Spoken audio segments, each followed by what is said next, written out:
Hi guys! Ngayon bibigyan ko kayo ng mga tips kung ano yung mga dapat natin gawin while in review yung ating application for in-stream ads. Mahalaga po na meron tayong ginagawa para tumaas yung chance natin na ma-approve do sa application natin. So yung unang-una natin gagawin is i-delete natin po yung mga unoriginal content. Ito po yung mga videos na hindi naman talaga sa atin. Yung mga nire-purpose lang natin without enhancement at walang editing.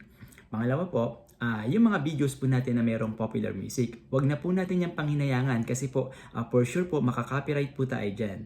Kaya alisin na po natin. Pangatlo po, yung mga existing videos po natin na meron ng violations. Saan natin yan makikita? Punta po tayo dun sa support inbox and then alerts. Nandun po lahat ng listahan na merong violation. So iisa-isahin po natin yan, alisin at i-delete na po lahat yan. Pang-apat po, may mga followers po tayo and friends na madalas tinatag tayo sa mga post nila. So, just to make sure lang dahil hindi natin na-double check